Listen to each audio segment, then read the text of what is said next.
দোষে হয়েছিলেন গুম, আয়নাঘরে শুয়েতে হয়েছে নির্মম নির্যাতন, এরপর সাজানো হয় নাটক, সেখান থেকে নতুন মামলা। জেল খেটে জামিন মিললেও সেই মামলায় এখনো ভোগাচ্ছে আয়নাঘরের ভুক্তভোগীদের। সেসব নির্যাতনের বিচারের পাশাপাশি এখন সেসব মামলা থেকেও রেহাই চান আয়নাঘরের ভুক্তভোগীরা। 2015 সালের 6 মার্চ দুই কর্মীর সঙ্গে দেখা করতে ধানমন্ডি 27 নম্বরের এই জায়গাটিতেই অপেক্ষা করছিলেন ছাত্রদলের তৎকালীন সাংগঠনিক সম্পাদক আনিসুর রহমান খোকন। পরে তাকে সেখান থেকে তুলে নেয় সিভিল পোশাকে থাকা র্যাবের 2 সদস্য। আটক হন অপর 2 কর্মীও। এরপর র্যাবের গোপন আস্তানায় চলে অমানসিক নির্যাতন। ঘাড়ে একটা ইনজেকশন দিত আর মুখে একটা লিকুইড জাতীয় একটা মেডিসিন দিত। আমার একবার চেঞ্জ আসার পরে মনে হলো যে আমি একটু পানি খাওয়া দরকার। তখন ড্রামে দেখি কোনোরকম একটু পানি আছে। বাজে অবস্থায় ওই পানিটা খেয়ে মনে হলো যে আমার জীবনটা নতুন করে আবার আমি বাঁচার একটা স্বপ্ন দেখলাম। কয়েক দফা স্থান পরিবর্তন করে 3 মাস পর তাকে ফরিদপুরে নিয়ে অস্ত্র ও বোমাসহ নাটক সাজিয়ে মামলা দিয়ে হস্তান্তর করা হয় থানায়। আমার সামনে 100 হাত বোম, পেট্রোল বোম, এরকম 200-এর মতো বোম সাজিয়ে একটা নাটকীয়ভাবে আমাকে ওইখানে দেখালো যে আমি সন্ত্রাসী করতে গেছিলাম। খোকন রাজনীতির সঙ্গে যুক্ত থাকলেও মোহাম্মদ ফয়েজের নেই কোনো রাজনৈতিক অতীত। তিনি সাবেক এক শিবির কর্মীর কাছে পড়ার কারণে ভুক্তভোগী হতে হয় ফয়েজ ও তার 4 সহপাঠীকে। 2020 সালের 11 জানুয়ারি বিশ্ববিদ্যালয় জীবন শুরুর আগের দিন তাকে যাত্রাবাড়ি থেকে তুলে নেয় ডিজিএফআই। আরবি শেখার মধ্যে একটা নিরীহ ব্যাপার, এটাকে হচ্ছে গিয়ে কোনো না কোনোভাবে যাতে একটা জঙ্গি তকমা লাগিয়ে এটাকে রিপ্রেজেন্ট করা যায়, এটা সর্বোচ্চ চেষ্টা করতো। আমি তো স্বাভাবিকভাবে বলতাম যে না, আমি কোনো সংগঠন করি না। দেখা যেত একজন জিজ্ঞাসাবাদ করতো, এরকম 2-3 জন মিলে মারতো। 72 দিন আয়নাঘরে নির্যাতন শেষে তাদের নিয়ে সাজানো হয় জঙ্গি নাটক। নতুন পাঞ্জাবি পরিয়ে কিছু বই দিয়ে মুখ বেঁধে অন্য গাড়িতে তুলে দিয়ে র্যাবের কাছে হস্তান্তর করা হয়। সেই মামলায় জেল খাটেন 2 বছর। এখনো আমরা এই মামলাগুলোতে হাজিরা দিতে হয়। এখনো গিয়ে একটা মানসিক একটা যন্ত্রণা সবসময় একটা কাজ করে। এরই মধ্যে অনেক আলামত নষ্ট হলেও এখনো এসব ঘটনা সুষ্ঠু তদন্ত সম্ভব বলছেন বিশ্লেষকরা। সুষ্ঠু তদন্তের মাধ্যমে বিচার ব্যবস্থা যদি ত্বরান্বিত করা যায় এবং দৃষ্টান্তমূলক কোনো শাস্তি যদি আমরা বিধান করতে পারি, তাহলে ভবিষ্যতে আয়নাঘরের এই আতঙ্কিত যে শব্দটা থেকে আমরা মুক্ত পাবো বলে আমি মনে করি। 5 আগস্ট স্বৈরাচার হাসিনা সরকার পতনের পর মুখ খুলতে শুরু করেন আয়নাঘরের ভুক্তভোগীরা। ইকরামুল কবির, ইন্ডিপেন্ডেন্ট নিউজ, ঢাকা। উপদেষ্টা পদ ছেড়ে নতুন রাজনৈতিক দলে যোগ দেবেন কিনা সে সিদ্ধান্ত এই সপ্তাহের শেষে নেবেন বলে জানিয়েছেন তথ্য উপদেষ্টা নাহিদ ইসলাম। বলেছেন দলে যোগদানের সম্ভাবনা রয়েছে, তবে এখনও চূড়ান্ত হয়নি। সোমবার রাতে ডিসি সম্মেলনের দ্বিতীয় দিন শেষে সাংবাদিকদের এসব তথ্য জানান নাহিদ। তথ্য উপদেষ্টা বলেন, আনুষ্ঠানিক সিদ্ধান্ত নেওয়ার আগেই গণমাধ্যমে নানা তথ্য ছড়ানো হচ্ছে, এগুলোর সবই অনুমান নির্ভর। এ সময় উপদেষ্টা আরও বলেন, পার্বত্য চট্টগ্রামে আগুনের কারণে বারবার মোবাইলের নেটওয়ার্ক টাওয়ার পুড়ে যাচ্ছে বলে অভিযোগ পাওয়া গেছে। এটা পরিকল্পিত বলে মনে করে সরকার। বিষয়টি খতিয়ে দেখা হচ্ছে।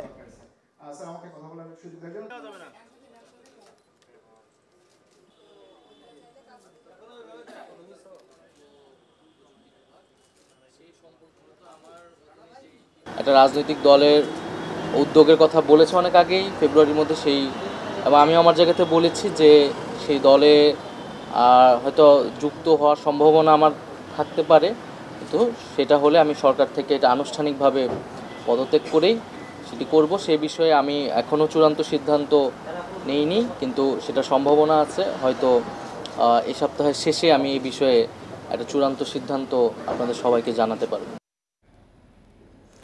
তিস্তা নদীর পানির ন্যায্য হিস্যা ও মহাপরিকল্পনা বাস্তবায়নের দাবিতে 48 ঘণ্টার অবস্থান কর্মসূচিতে তিস্তা পারে 11 পয়েন্টে জড়ো হন হাজার হাজার মানুষ। রংপুর অনুষ্ঠানে যোগ দিয়ে বিএনপির মির্জা ফখরুল বলেন, অভিন্ন নদীর পানি না দিয়ে শেখ হাসিনাকে আশ্রয় দিয়েছে ভারত। বলেন, 15 বছরে আওয়ামী লীগ তিস্তার 1 ফোঁটা পানিও আনতে পারেনি। তিস্তা রক্ষায় রংপুর সহ 5 জেলার 11টি স্থানে 48 ঘণ্টার অবস্থান কর্মসূচি পালন করছে বিএনপি। সোমবার সকালে গানের তালে তালে রংপুরের কাউনিয়া তিস্তা রেলসেতু এলাকায় কর্মসূচিতে আসতে থাকেন নেতাকর্মীরা। অনুষ্ঠানে যোগ দেন বিএনপির মহাসচিব মির্জা ফখরুল ইসলাম আলমগীর। এ সময় তিনি বলেন, 15 বছরে আওয়ামী লীগ তিস্তার 1 ফোঁটা পানিও আনতে পারেনি। ভারত বিভিন্ন নদীতে বাঁধ দিয়ে আটকে রাখছে পানি। 15 বছরে বাংলাদেশ থেকে বেঁচে দিছে, তিস্তার এক ফোঁটা পানি আনতে পারে নাই। 54টা নদী আছে যেগুলো ভারত থেকে আমাদের দেশে আসছে, সবগুলো নদীর উজানে তারা বাঁধ দিয়ে দিয়েছে। আর আমাদের দেশের মানুষ এখানে ধান ফলাতে পারে না, ফসল ফলাতে পারে না, তারা তাদের জীবন জীবিকা থেকে সম্পূর্ণ বঞ্চিত হয়। নীলফামারী ও লালমনিরহাটেও বিএনপির নেতাকর্মীরা মিছিল নিয়ে সমাবেশ স্থলে জড়ো হন। অংশ নেন বিভিন্ন সামাজিক সাংস্কৃতিক সংগঠন, শিক্ষার্থী, শিক্ষকরাও। স্থানীয়দের আশা, তিস্তা রক্ষায় মহাপরিকল্পনা বাস্তবায়নে এই গণজমায়েত গুরুত্বপূর্ণ ভূমিকা রাখবে। আমরা চাচ্ছি এই তিস্তা মহাপরিকল্পনা বাস্তবায়ন হয়ে আমাদের উত্তরবঙ্গের মানুষের ভাগ্যের উন্নয়ন ঘটুক। 5টা জেলার লোক সবাই একসাথে একত্রিত হয়েছি এই তিস্তা মহাপরিকল্পনা বাস্তবায়ন করার জন্য। সাথে আসি থাকবো যাতে আমাদের এই তিস্তা মেগা প্রকল্প কাজের বাস্তবায়ন হয়। গাইবান্ধায়ও কয়েকটি পয়েন্টে অবস্থান কর্মসূচিতে যোগ দেন বিএনপির স্থানীয় নেতাকর্মীরা। 71 সালে আমাদেরকে আপনারা দুর্দিনে একটু সাহায্য করেছেন, পাকিস্তান ভাঙার জন্য সাহায্য করেছেন। পাকিস্তান থাকলে আপনি তিস্তা নদীর এই অবস্থা আপনি করতে পারতেন না। তিস্তা নদীর পানির ন্যায্য হিস্সা ও মহাপরিকল্পনা বাস্তবায়নে কুড়িগ্রামের 2টি পয়েন্টে জড়ো হয় বিএনপির হাজারো নেতাকর্মী। তিস্তা রক্ষায় দ্রুত পদক্ষেপ নেওয়ার আহ্বান জানান তারা। Sadequr Rahman Siddiqui, independent news. নির্বাচন যত দেরি হবে ততই ষড়যন্ত্র বাড়বে বলে মন্তব্য করেছেন বিএনপির ভারপ্রাপ্ত চেয়ারম্যান তারেক রহমান। তিনি আশঙ্কা প্রকাশ করেন, যারা দেশের সম্পদ লুট করে পালিয়েছে তারাই ষড়যন্ত্রের পেছনে খরচ করবে। সোমবার বিকেলে রাজধানীর কৃষিবিদ ইনস্টিটিউটে এক অনুষ্ঠানে লন্ডন থেকে ভার্চুয়ালি যোগ দিয়ে তিনি এই আশঙ্কার কথা জানান। রাতের সংঘর্ষের ছবি তোলার সময় তাকে মারধর, ছাত্র জনতার গণঅভ্যুত্থানে পেশাগত দায়িত্ব পালনের সময় আহত হন বিভিন্ন গণমাধ্যমে কর্মরত ফটো সাংবাদিকরা। রাজধানীর খামারবাড়ির কৃষিবিদ ইনস্টিটিউশনে সেসব সাংবাদিকদের পরিবারের সাথে মতবিনিময় অনুষ্ঠানের আয়োজন করে আমরা বিএনপি পরিবার। অনুষ্ঠানে জুলাই আন্দোলনে আহত ফটো সাংবাদিকদের চিকিৎসার জন্য আর্থিক সহায়তা করা হয়। লন্ডন থেকে ভার্চুয়ালি যোগ দিয়ে বিএনপির ভারপ্রাপ্ত চেয়ারম্যান তারেক রহমান বলেন, দেশের স্থিতিশীলতা তৈরির জন্য জনগণের ভোটের অধিকার প্রতিষ্ঠা জরুরি। নির্বাচন যত দেরি হবে দেশের সংকট তত বাড়বে বলে মন্তব্য করেন বিএনপির ভারপ্রাপ্ত চেয়ারম্যান। যত দেরি হবে নির্বাচনের তত বেশি কিন্তু বিভিন্ন ষড়যন্ত্রের ডালপালা বাড়তে থাকবে। বিভিন্নভাবে সমাজের মধ্যে বিভিন্নভাবে কথাবার্তা, এখনই বিভিন্ন রকম কথাবার্তা আস্তে আস্তে ছড়াচ্ছে যে যারা পালিয়ে গিয়েছে এই দেশ থেকে, তারা এই দেশের মানুষের বিপুল পরিমাণ সম্পদ লুট করে নিয়ে গেছে। অবশ্যই তারা সেই সম্পদগুলি সেই ষড়যন্ত্রের পিছনে ব্যয় করবে। তারেক রহমান বলেন, সংস্কার সফল করতে হলে রাজনীতিবিদদের মাধ্যমেই করতে হবে। যারা মনে করছেন যে নির্বাচন পরে হওয়া উচিত, সংস্কার আগে হওয়া উচিত, তাহলে সেই সংস্কারকে সফল করার জন্যই এমন মানুষের দরকার যারা সরাসরি জনগণের সাথে সম্পৃক্ত। তা না হলে কোনো সংস্কারই সফল করা সম্ভব হবে না। কাজেই প্রকৃত সংস্কারও যদি করতে হয় তাহলে অবশ্যই সেটি রাজনীতিবিদদের মাধ্যমেই করতে হবে। বৈষম্যমুক্ত দেশ গড়তে হলে জনগণের রাজনৈতিক অধিকার ও ভোটের অধিকার নিশ্চিত করতে হবে বলে মন্তব্য করেন বিএনপির ভারপ্রাপ্ত chairman. Jahanara Parvin, independent news, Dhaka. Sheikh Hasina ভারতে পালিয়ে যাওয়ায় আওয়ামী লীগের রাজনৈতিক মৃত্যু হয়েছে বলে মন্তব্য করেছেন বিএনপির স্থায়ী কমিটির সদস্য সালাউদ্দিন আহমেদ।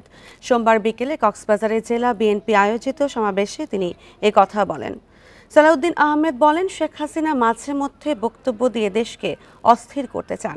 তার রাজনৈতিক মৃত্যু হয়েছে 2024 সালের 5 আগস্ট, আর এই মৃত্যুর জন্য তিনি নিজেই দায়ী। 1975 সালে একদলীয় শাসন ব্যবস্থা কায়েম করার মধ্য দিয়ে শেখ মুজিবুর রহমান আওয়ামী লীগের সাংবিধানিক কবর রচনা করে গেছেন বলেও মন্তব্য করেন বিএনপির নেতা সালাউদ্দিন। এ সময় তিনি দ্রুত জাতীয় নির্বাচন আয়োজনের আহ্বান জানান।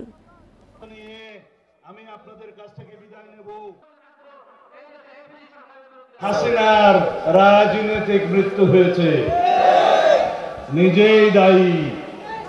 আওয়ামী লীগকে দাফন করেছে শেখ হাসিনা নিজেই। বাকশালের মাধ্যমে শেখ মুজিব প্রথমবার দাফন করেছিল আওয়ামী লীগকে, গণতন্ত্রকে শেখ হাসিনা দ্বিতীয়বার দাফন করেছে।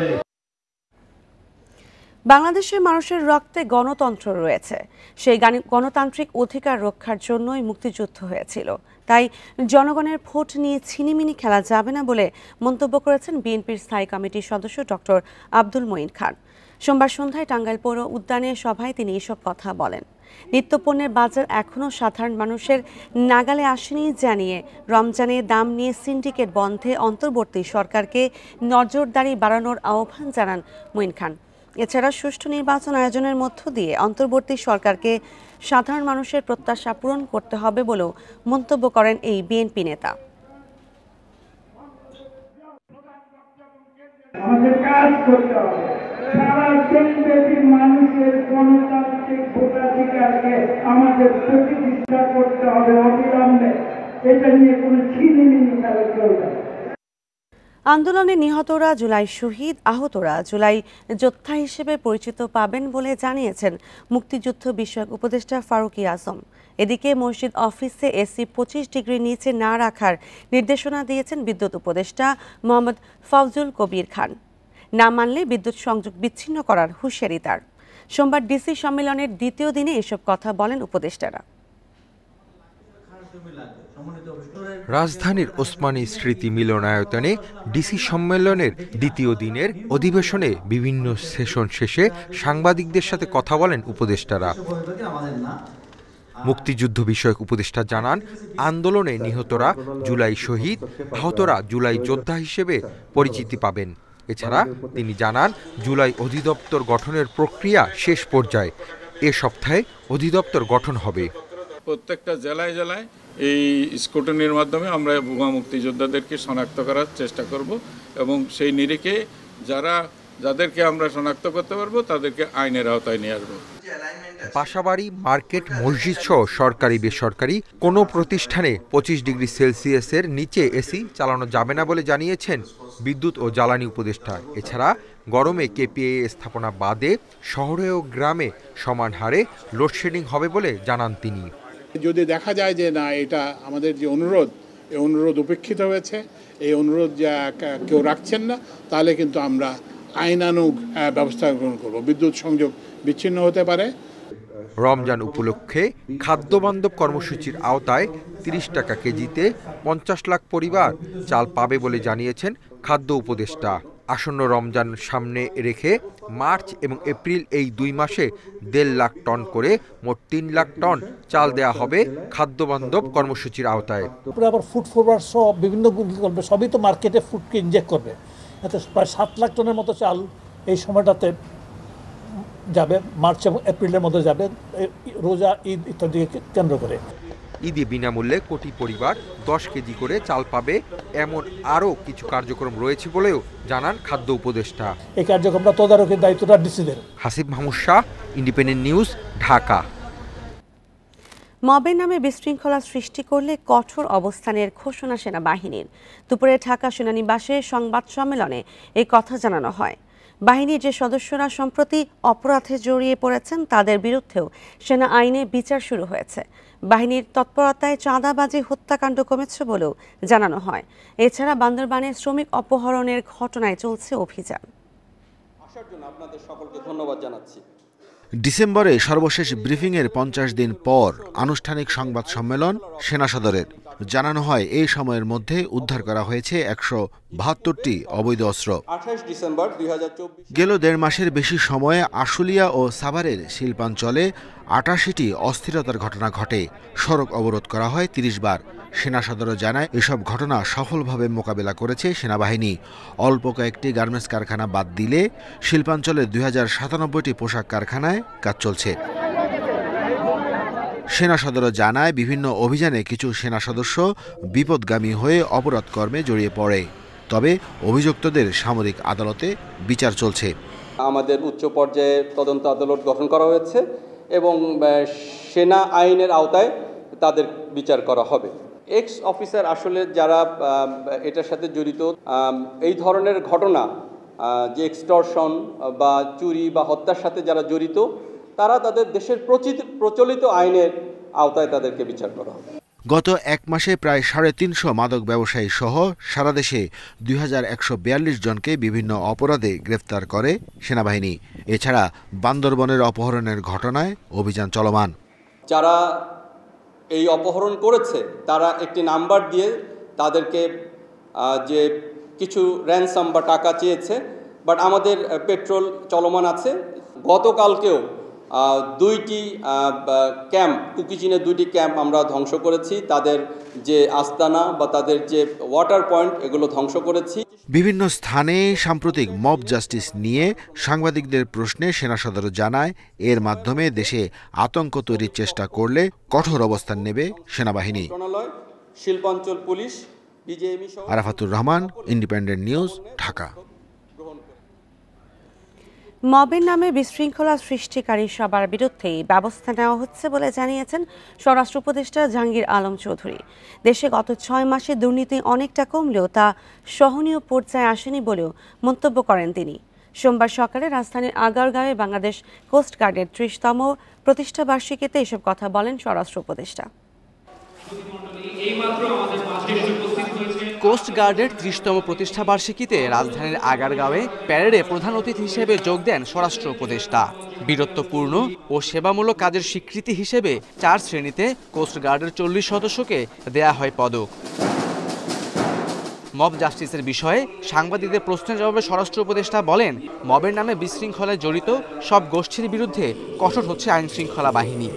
আমরা সব জনতারই কিন্তু নিয়ন্ত্রণ করতে পারতেছি, শুধু এক জনতারে তো বলতো না, বিভিন্ন জনতা বিভিন্ন ধরনের সমস্যা ক্রিয়েট করতেছে। এখন সব জনতা নেই কিন্তু নিয়ন্ত্রণের দায়িত্ব আমাদের। এখন কোন জনতা কিসের জন্য মব বা ক্রিয়েট করে ওইগুলো কিন্তু আপনারা একটু দেখতে হবে। এই জন্য সবাইরই কিন্তু একটু সজাগ হইতে হবে। দেশের প্রতিটি সেক্টরে দুর্নীতি আছে উল্লেখ করে উপদেষ্টা বলেন, দুর্নীতি কমাতে পারলে দেশকে দ্রুত এগিয়ে নেওয়া সম্ভব। দুর্নীতিটা আমাদের কিভাবে কমানো যায়, যদি দুর্নীতিটা কমানো যায় তবে আপনারা দেখবেন সব সেক্টরে আমাদের উন্নতি হবে, সব সেক্টরে উন্নতি। আমি তো বলি যে আমাদের বড় সমস্যা দুর্নীতি। যদি আমরা দুর্নীতি করি আপনারা প্রকাশ করে দেন। এই 6 মাসে আগের থেকে অনেক কমছে, বাট তারপরও এটা সহনীয় পর্যায়ে আসে নাই। এই দুর্নীতি আরও কমতে হবে।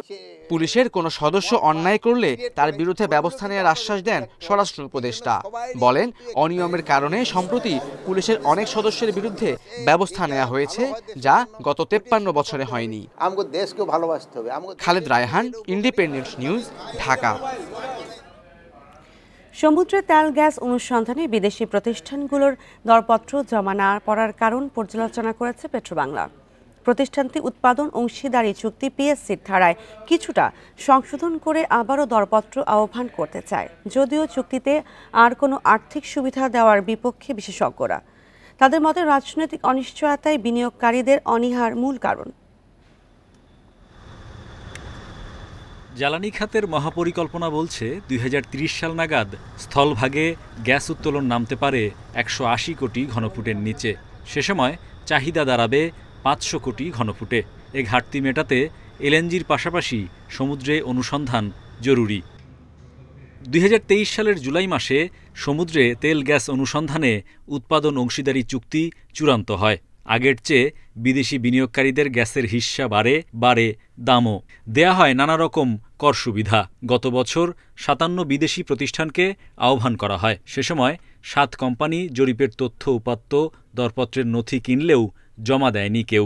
পরে 9 ডিসেম্বর পর্যন্ত 3 মাস সময় বাড়িয়েও সাড়া মেলেনি। টেন্ডারার তাদের কাছে আমরা মতামত চাইলাম, কেন আপনারা ড্রপ করলেন না, রিলেটেড বিশেষজ্ঞ আছেন তাদের কাছে থেকেও আমরা মতামত চাইলাম। দেশের স্বার্থটা এখানে আমাদের ইম্পর্টেন্ট, এইটাকে ঠিক রেখে যতটুকু রিভিউ করা যায় করে আমরা খুব দ্রুততম সময় আবার টেন্ডারে যাচ্ছি।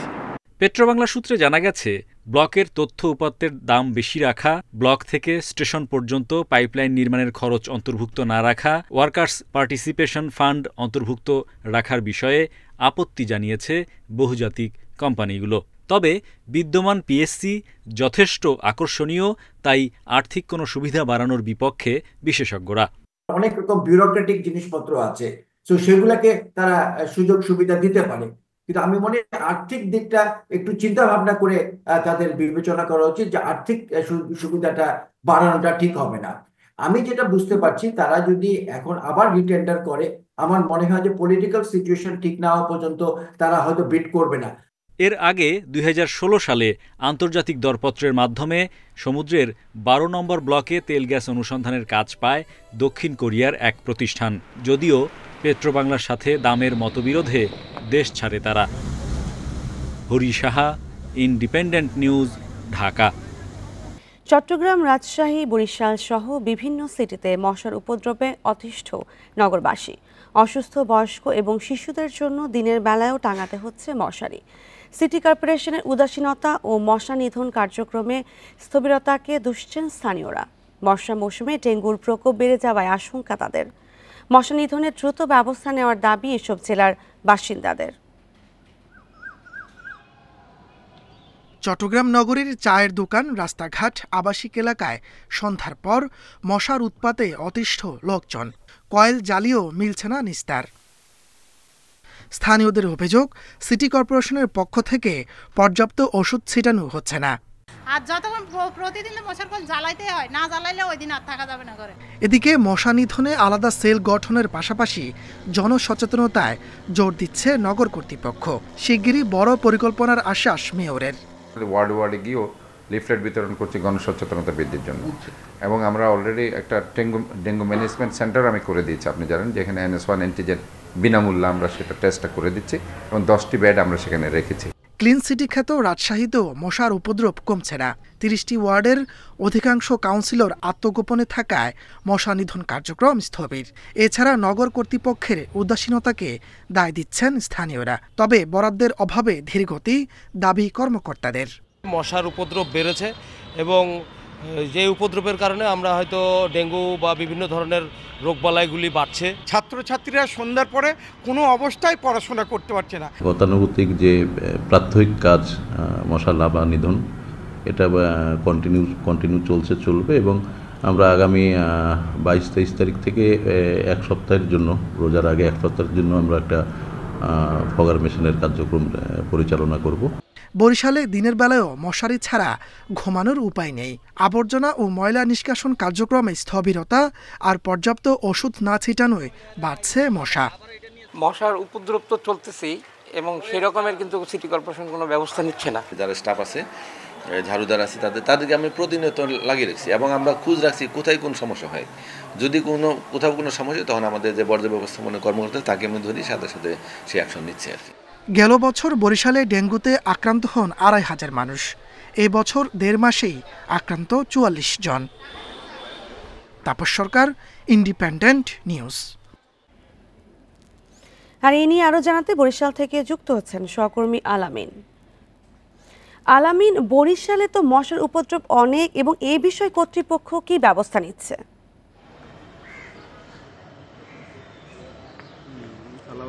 জি, আসলে মশার উপদ্রব এতটাই বেশি যে আসলে মানুষের কিন্তু এখন মানে তারা কিন্তু আসলে এটা সহ্য করার মতো না, যে দিনের বেলা কি রাতের বেলা সবসময় আসলে মশার যন্ত্রণায় থাকতে হচ্ছে মানুষকে, কয়েল জ্বালিয়ে থাকতে হয়। সেক্ষেত্রে সিটি কর্পোরেশন থেকে যেটি বলা হচ্ছে যে তারা ফগার মেশিন এবং হ্যান্ড স্প্রে যেগুলো রয়েছে সেগুলো দিয়ে প্রতিনিয়ত তারা বিভিন্ন ওয়ার্ডে স্প্রে করছেন। তবে তারা যে স্প্রে করছেন সেই স্প্রে করার পর মানুষের যেটি অভিযোগ হচ্ছে যে আসলে ড্রেনে যে মশা থাকে বা বাইরে যে মশাগুলো থাকে সেগুলো ঘরে প্রবেশ করে এবং সম্ভব হচ্ছে না, যার ফলে কিন্তু আসলে মানুষ কিন্তু অসুস্থ হয়ে উঠেছে এই মশার যন্ত্রণায়। তবে সিটি কর্পোরেশন বলছে যে তারা যে ওষুধগুলো ছিটাচ্ছে সেই ওষুধে কিন্তু আসলে মশা নিধন হচ্ছে, এবং সিটি কর্পোরেশনের 4 জন চিকিৎসক রয়েছেন যারা মাঠ পর্যায়ে কাজ করছেন, এবং তারা কিন্তু এগুলোকে বলছেন যে আসলে 90% মশা নিধন হচ্ছে, এটাই তাদের দাবি। তবে নগরবাসীর মশা নিধন হচ্ছে এটাই তাদের দাবি। তবে নগরবাসীর যেটি অভিযোগ, তারা যেটি বলছেন যে আসলে মশার ওষুধ যখন ছিটিয়ে যায় তখন ধোয়া হয়, এরপরে কিন্তু আসলে মশাগুলো না মরে তেলাপোকা বা অন্যান্য যে পোকামাকড়গুলো রয়েছে সেগুলো ঠিকই মারা যায়, কিন্তু মশা কিন্তু আসলে নিধন হচ্ছে না। তাদের যেটি দাবি হচ্ছে যে এই মশা নিধনের জন্য যে প্রয়োজনীয় যে পদক্ষেপ সেগুলো তার সিটি কর্পোরেশনকে নিতে হবে। পাশাপাশি সিটি কর্পোরেশনের যে বিভিন্ন এলাকার যে আনাচে কানাচে যে রোডগুলো রয়েছে সেখানে কিন্তু আসলে ময়লার স্তূপ দিনের বেলাও থাকে। এটি নিয়ে কিন্তু নগরবাসীর একটি অভিযোগ রয়েছে। তারা যেটি বলছেন যে আসলে এই যে ড্রেনের যে ময়লা এবং খালের যে ময়লাগুলো রয়েছে সেগুলো যদি পরিষ্কার পরিচ্ছন্ন না করা হয় সেক্ষেত্রে কিন্তু আসলে মানুষ এই মশার উপদ্রব থেকে রেহাই পাবে না। তবে সিটি কর্পোরেশন কিন্তু মানুষকে সচেতন হওয়ার কথা বলছেন। তারা বলছেন যে অনেকেই বাসাবাড়ির আশেপাশে ময়লার স্তূপ করে রাখেন, যেগুলো সিটি কর্পোরেশনের দেওয়ার কথা সেগুলো দিচ্ছেন না। সময় মতো সিটি কর্পোরেশনে যখন ময়লা নিতে আসেন তখন সেখানে ফেলা হচ্ছে না, যার ফলে কিন্তু আসলে এই ভোগান্তি বাড়ছে। তবে এই ভোগান্তি নিরসনে সিটি কর্পোরেশনের পক্ষ থেকে ফগার মেশিন দিয়ে মশা নিধনের কার্যক্রম চালানো হচ্ছে এবং হ্যান্ড স্প্রে দিয়ে মশার স্প্রে করা হচ্ছে এই বরিশাল সিটি কর্পোরেশনের 30টি ওয়ার্ডে। তো এই ছিল আমার কাছে বরিশাল থেকে। বরিশাল থেকে জানাচ্ছিলেন সহকর্মী আল আমিন। বন্দরনগরী চট্টগ্রামে গত 6 মাসে খুন, ছিনতাই, চাঁদাবাজি, কিশোর গ্যাং অপহরণের মতো অপরাধ বেড়েছে আশঙ্কাজনকভাবে। পুলিশের হিসেবে আগের চেয়ে অপরাধ বেড়েছে 40% মতো। এছাড়া এলাকা ভিত্তিক সন্ত্রাসীদের আধিপত্যের লড়াইয়ে আতঙ্কিত নগরবাসী। পুলিশি তৎপরতা কমায় অপরাধ বাড়ছে বলে মনে করছেন সংশ্লিষ্টরা। পুলিশের অপরাধ পরিসংখ্যানের তথ্য বলছে, গত 6 মাসে চট্টগ্রাম মহানগরীতে ছিনতাই, ডাকাতি, অপহরণ ও খুনের ঘটনা ঘটেছে 118টি, যা গত বছরের একই সময়ের তুলনায় 34টি বেশি। এসবের মধ্যে বেশি ঘটেছে খুন ও অপহরণের ঘটনা। এছাড়া দিনে দুপুরে ছিনতাই ও অস্ত্র দেখিয়ে চাঁদাবাজি, ডাকাতি ও হুমকির মতো ঘটনা চিন্তায় ফেলেছে নগরবাসীকে। তাদের অভিযোগ, আগে ফাঁড়ি, থানার টহল পুলিশের জোরালো কার্যক্রম ছিল, কিন্তু সম্প্রতি আইনশৃঙ্খলা বাহিনীর তৎপরতা কমেছে। মানুষ একটু আতঙ্কিত বোধ করতেছে। আমরা চাইতেছি যে কি আইনশৃঙ্খলা পরিস্থিতি আরো ভালো হোক। এটাই সকালবেলা আমার সামনে একটা হাইজ্যাক হয়েছে, যেখানে কোনো সিসি ক্যামেরা নাই, কোনো পুলিশ নাই। বিশেষজ্ঞরা বলছেন, 5 আগস্টের পর পুলিশের কর্মতৎপরতা এখনো পুরোদমে দেখা যাচ্ছে না। তাই আইনশৃঙ্খলা পরিস্থিতি সহজে নিয়ন্ত্রণে আসছে না, যার সুযোগ নিচ্ছে অপরাধীরা। পুলিশ ধরতে পারতেছে না আসামিদেরকে, এটা তো আমাদের বিশ্বাস হয় না। এগুলো তো জনগণের সাহায্যে যেভাবে হোক, এগুলো গোয়েন্দাগিরির মাধ্যমে যেভাবে হোক, এইসব অপরাধীকে ধরা পুলিশের জন্য এটা কোনো ব্যাপার না। এমন বাস্তবতায় ঘুরে দাঁড়ানোর কথা বলছে নগর পুলিশ। দ্রুত পরিস্থিতি স্বাভাবিক করার কথাও বলছে তারা। পরিবর্তিত পরিস্থিতি, সেটাকে মাথায় রেখেই আমাদের যে নিরাপত্তা ব্যবস্থাটা, আইন শৃঙ্খলা জনিত যে আমাদের সিকিউরিটি সিস্টেম এবং আমাদের যে অপরাধ নিয়ন্ত্রণমূলক যে পদক্ষেপগুলো, সেগুলোকে আমরা আরেকটু রিশাফল করেছি। চট্টগ্রাম মহানগরী এলাকায় প্রায় 80 লাখ মানুষের জন্য রয়েছে 16টি থানা। এই বিশাল এলাকার জন্য পুলিশ সদস্য রয়েছে প্রায় 7000। অনুপম শীল, ইন্ডিপেন্ডেন্ট নিউজ, চট্টগ্রাম। 23 দিনে উদ্ধার হয়নি সুন্দরবনের দুবলার চরে অপহৃত 15 জেলে। এতে নিরাপত্তাহীনতায় ভুগছেন চরের 7000-এর বেশি জেলে। মুক্তিপণ হিসেবে ধার্য করা হয়েছে 3 লাখ টাকা করে। এদের মধ্যে 11 জেলে মুক্তিপণ দেওয়ার পরও জলদস্যুরা ছাড়েনি তাদের। জেলেদের অভিযোগ, বিভিন্ন সময়ে আত্মসমর্পণকারী দস্যুরা ফিরতে শুরু করেছেন তাদের পুরাতন পেশায়। গত 26 জানুয়ারি দুবলার চরের আলোরকোল এলাকা, সমুদ্র থেকে মাছ ধরে এনে শুটকি প্রক্রিয়ার কাজ করছিলেন অপহৃত 15 জেলে, যাদের বাড়ি খুলনা, সাতক্ষীরা ও বাগেরহাট জেলার বিভিন্ন এলাকায়। অপহরণের 23 দিন পার হলেও কোনো জেলেকে উদ্ধার করতে পারেনি প্রশাসন। উল্টো অপহৃত 11 জেলের পরিবার মুক্তিপণ দিলেও এখনো পরিবারের কাছে ফিরে আসেনি তারা। গত 30 জানুয়ারি স্বরাষ্ট্র উপদেষ্টার কাছে আবেদনও করা হয়। বিভিন্ন সময়ে আত্মসমর্পণকারী দস্যুরা আবারও পুরাতন পেশায় ফিরতে শুরু করেছে জানিয়ে এই মৎস্যজীবী নেতার দাবি, 15 জেলে অপহরণ তাদেরই কাজ। যারা পুরনো ডাকাত যারা আত্মসমর্পণ করেছিল, তারা আমরা খবর পাচ্ছি এরাই এই অপকীর্তিটা করেছে। আমরা প্রশাসনের দ্বারস্থ হয়েছি, কিন্তু আজ পর্যন্ত এই অপহৃত জেলারা 15 জন অপহৃত জেলারা উদ্ধার হয়নি। অপহরণের ভয়ে ক্যামেরার সামনে কথা বলতে রাজি নয় অন্য জেলে কিংবা তাদের পরিবার। জেলেরা অনেকেই সমুদ্রে যেতে চাচ্ছে না, তারা নিরাপত্তাহীনতায় ভুগছে এবং তারা এখন অনেকেই চরে বসে খাচ্ছে আর ঘুমোচ্ছে, ছাড়া তারা জালে যেতে প্রস্তুত না। অপহৃত জেলেদের উদ্ধারে প্রশাসনের কোনো তৎপরতা নেই বলে অভিযোগ জেলেদের। এই বিষয়ে ক্যামেরার সামনে কথা বলতে রাজি নয় তদন্তকারী সংস্থার কেউ। Independent news. কুষ্টিয়ায় নসিমন করিমন ইজি বাইক সহ অবৈধ 3 হুইলারে দৌরাত্ম্য তীব্র যানজটে ভোগান্তিতে বাসিন্দারা। একদিকে সরু রাস্তা, অন্যদিকে ফুটপাত দখল করে ব্যবসার কারণে সড়কে দেখা দিয়েছে চরম বিশৃঙ্খলা। ট্রাফিক আইনের তোয়াক্কা না করায় প্রায় ঘটছে দুর্ঘটনা। সড়কে শৃঙ্খলা ফেরাতে ফুটপাত দখলমুক্ত ও যানজট কমাতে দ্রুত ব্যবস্থার আশ্বাস প্রশাসনের। কুষ্টিয়া শহরের ব্যস্ততম মজমপুর গেট এলাকা। সরু রাস্তায় ইজি বাইক, অটোরিকশা, নসিমন করিমনের কারণে তীব্র যানজট। স্কুল কলেজগামী শিক্ষার্থী এবং অফিসগামী মানুষের বাড়ছে ভোগান্তি। একই চিত্র কলেজ মোড়, হাসপাতাল মোড়, থানা ট্রাফিক মোড়, চৌহাস সহ শহরের প্রায় সবকটি গুরুত্বপূর্ণ পয়েন্টে। সেই সাথে ফুটপাত দখল করে দোকানপাট বসানোয় পথচারীদের পড়তে হচ্ছে বিড়ম্বনায়। একই লাইসেন্স দিয়ে নাম্বার প্লেট দিয়ে 7টা গাড়ি চালায় বা 8টা গাড়ি চালায়, তো একটা গাড়ির জন্য তো একটাই লাইসেন্স। রেল লাইনের গেটের এখান থেকে যদি ট্রেন যাতায়াত করে তখনও একটা যানজট হয়। এই যে মেডিকেল বা হাসপাতালে কত রোগী যাচ্ছে এবং এই যানজটের জন্য অনেক সময় দেখা যায় অ্যাম্বুলেন্স ওখানে দাঁড়িয়ে আছে। স্থানীয়দের দাবি, শহরের অবস্থা এমন হয়েছে যে বর্তমানে মানুষের চেয়ে যানবাহনের সংখ্যাই বেশি মনে হয়। অবৈধ যানবাহনের চালকেরা ট্রাফিক সিগন্যালের তোয়াক্কা না করায় ঘটছে দুর্ঘটনাও। ব্যাটারি চালিত রিক্সা, ভ্যান, অটো এসব গাড়ির পরিমাণ ব্যাপক হারে বেড়ে গেছে, যার জন্য যানজটটা একটু বেড়ে গেছে। তবে আমরা যথাসাধ্য চেষ্টা করতেছি এই শহরের যানজটটা যত সহজলভ্য হয়। সড়কে শৃঙ্খলা আনতে ইজি বাইক, অটোরিকশা চালক ও মালিকদের নিয়ে সচেতনতামূলক কর্মশালা করেছে জেলা প্রশাসন। জেলায় ইজি বাইকের যে চালক আছে, সমিতি আছে, তাদেরকে আমরা এনে আমরা একটা ওয়ার্কশপের মাধ্যমে তাদেরকে সচেতনতামূলক প্রশিক্ষণ দিয়েছি, তাদেরকে অন্যান্য আইন কানুন শিখিয়েছি। পাশাপাশি আমরা একটি রোটেশন পদ্ধতি চালু করব বলে আমরা চিন্তা করেছি। কুষ্টিয়া পৌর এলাকায় দিনে গড়ে প্রায় 10,000 অটোরিকশা চলাচল করে। Independent news. আর ছিল এখনকার সংবাদে। ইন্ডিপেন্ডেন্ট টেলিভিশনের সব খবর বিস্তারিত জানতে চোখ রাখুন ফেসবুক, ইউটিউব ও এক্সে। ধন্যবাদ সবাইকে।